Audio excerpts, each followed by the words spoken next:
Right right right Krishna గారు నమస్తే అండి. నమస్తే అండి. ఎలా చూడాలండి ఇప్పుడు మన దేశానికి సంబంధించి మీరు ప్రభుత్వాన్ని ప్రశ్నించాలనుకుంటే తప్పు లేదు. కాకపోతే సైన్యం విషయంలో సైన్యం ఇంటిగ్రిటీని క్వశ్చన్ చేస్తూ మీరు చేసినటువంటి వ్యాఖ్యలు అంటే రాహుల్ గాంధీ గారు చేసినటువంటి వ్యాఖ్యలకు సంబంధించి ఈరోజు సుప్రీంకోర్టే స్వయంగా అక్షింతలు వేసింది.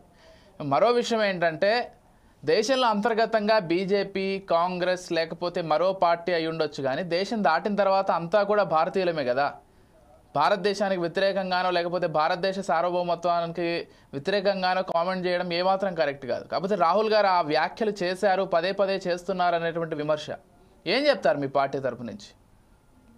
బీజేపీ పార్టీని బీజేపీ ప్రభుత్వాన్ని ప్రశ్నించే ఒక బాధ్యత కలిగిన వ్యక్తిగా ప్రతిపక్ష నాయకుడిగా తప్పు పట్టేది ఉంది. దాన్ని మీరు ఎట్లా వక్రీకరించినా సరే, సుప్రీంకోర్టు ఇప్పుడు చెప్పిన దాని విషయంలో మనం కోర్టునైతే మనం తప్పు పట్టలేము.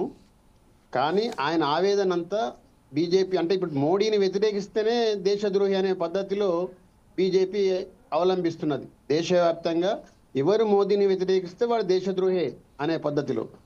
అయితే ఒక ప్రతిపక్ష నాయకుడిగా సరే పార్లమెంట్లో మాట్లాడే అవకాశం ఉంటే పార్లమెంట్లో కూడా మాట్లాడతారు. ఎందుకు మాట్లాడరు? అప్పుడు ఏదో అనుకోకుండా ఏ సందర్భం వచ్చిందో అది జోడో యాత్రలో భాగంగా మాట్లాడిన దానికి ఎవరో కోర్టుకు వెళితే ఇప్పుడు ఈ సందర్భం వచ్చింది, కోర్టు ప్రశ్నించింది. నిజమైన భారతీయుడైతే అది మాట్లాడాల్సిన విషయం కాదన్నట్టుగా మాట్లాడాను.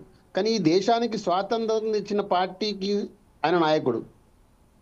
దేశ స్వాతంత్ర పోరాటంలో ఈ బీజేపీ నాయకులు ఎవరు లేరు, ఈ ఆర్ఎస్ఎస్ వాళ్ళు లేరు, విశ్వ హిందూ పరిషత్ వాళ్ళు లేరు. దేశ స్వాతంత్ర పోరాటంలో ఉన్నారా ఆ రోజు? ఎన్నెన్న రోజులుగా చాలా మంది నేతలు ఎంతో మంది జైళ్ల పాలై స్వాతంత్రం తీసుకొచ్చిన పార్టీ కాంగ్రెస్ పార్టీ. సరే ఈ సందర్భాన్ని బట్టి ఇప్పుడు సుప్రీంకోర్టు తప్పు పట్టిందని మనం సుప్రీంకోర్టుని అయితే తప్పు పట్టలేము. కానీ రాహుల్ గాంధీ ఈ ప్రజలకు ప్రత్యామ్నాయంగా ఈ బీజేపీ ప్రభుత్వానికి ప్రత్యామ్నాయంగా భావి ప్రధానిగా ఎదుగుతున్న వ్యక్తి, బాధ్యత లేని మనిషి కాదు.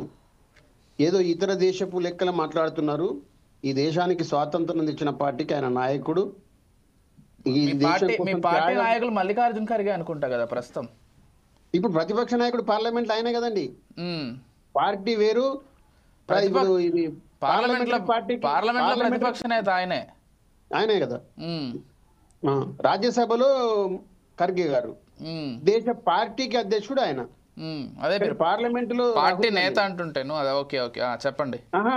ఇప్పుడు అయ్యుండొచ్చు. ఇప్పుడు ఓకే కృష్ణ గారు మీరు చెప్పింది ఆబ్వియస్లీ కరెక్ట్. ఇప్పుడు మోదీ గారిని వ్యతిరేకించినంత మాత్రాన దేశద్రోహులు అయిపోతున్నారంటే ఆ యాంగిల్ కూడా ఉంది. Even I do agree. అలాంటి కామెంట్స్ కూడా వినిపించాయి.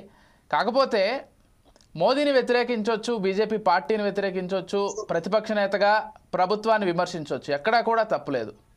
కాకపోతే సైన్యానికి సంబంధించి కూడా సైన్యం పాకిస్తాన్ చేతిలో కొంత తగ్గిపోయింది, లేకపోతే పాకిస్తాన్ ముందు కొంత ఓడిపోయిందనే అర్థం వచ్చేలాగా కామెంట్స్ చేయడం. ఇంకొకటి 2000 చదరపు కిలోమీటర్లు చైనా స్వాధీనం చేసుకుంది భారత భూభాగాన్ని అంటూ చేసినటువంటి కామెంటు. ఎలాంటి ఆధారాలు లేకుండా మీరంటున్నట్లుగా ఈ దేశానికి ప్రతిపక్ష నేత అయినటువంటి రాహుల్ గాంధీ గారు అలాంటి ఒక కామెంట్ని ఏ ఆధారం లేకుండా ఎలా చేయగలుగుతారు?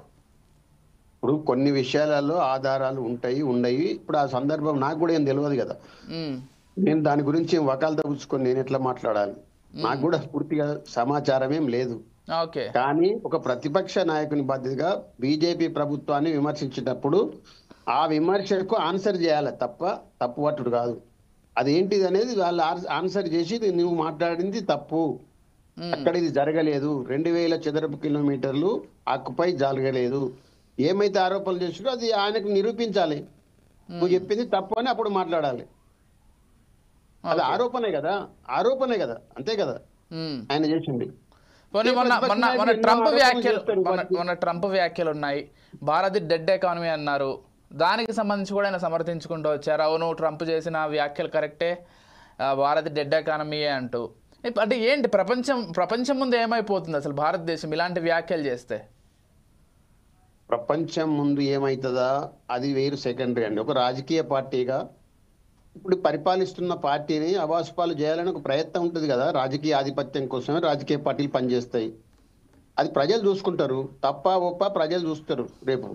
ఎవరిది కరెక్ట్ అనేది ప్రజలు ఆలోచిస్తే, ప్రజలు ఆమోదిస్తే వాళ్ళు ప్రతిపక్షంలో పోతారు, వీళ్ళు అధికారంలోకి వస్తారు. ఇప్పటిదాకా ఏం పరిపాలించని పార్టీ కాదు కదా, ఏదో మగలో ఉట్టి పువ్వులో పోయే పార్టీ కాదు కదా. దేశానికి స్వాతంత్రం తెచ్చిన పార్టీ, 70 ఏళ్ళు పరిపాలించిన పార్టీ, ఇప్పుడు కూడా 2-3 రాష్ట్రాలలో పరిపాలిస్తున్న పార్టీ. ఏదో 11 ఏళ్ల నుంచి అధికారం పోయినంత మాత్రాన కాంగ్రెస్ పార్టీకి ఏం ప్రాధాన్యత లేదు, ప్రాతినిధ్యం లేదంటారా అని అస్సలు ఎవరు చెప్పరు. ఈ భారతదేశంలో ఉన్న ప్రతి పౌరుడికే ఉంది, రాహుల్ గాంధీ గారికి కాదు, మీకు నాకు. ఈ భారతదేశంలో ఉన్న ప్రతి పౌరుడికి ప్రభుత్వాన్ని ప్రశ్నించే హక్కు ఉంది. అసలు ఆ విషయంలో ఎవరు కాదనట్లేదు. కాకపోతే వాక్ స్వాతంత్రం పేరుతోటి ప్రభుత్వాన్ని ప్రశ్నిస్తున్నామనేటువంటి పేరుతోటి భారత సైన్యాన్ని అపఖ్యాతి పాలు చేయడాన్ని ఏమాత్రం సహించబోమంటూ సుప్రీంకోర్టే వ్యాఖ్యానించింది. సైన్యాన్ని అన్నట్టు కాదు, అది సైన్యానికి ఈ దేశానికి ప్రాతినిధ్యం వహిస్తూ పరిపాలిస్తున్న పార్టీని అన్నట్టే, పరిపాలిస్తున్న ప్రభుత్వాన్ని అన్నట్టుగా భావించాలి, సైన్యాన్ని అన్నట్టుగా మనం భావించకూడదు. Okay, right. Yes, Mastan Rao garu, మీరు ఎలా చూస్తారని అంటే కేవలం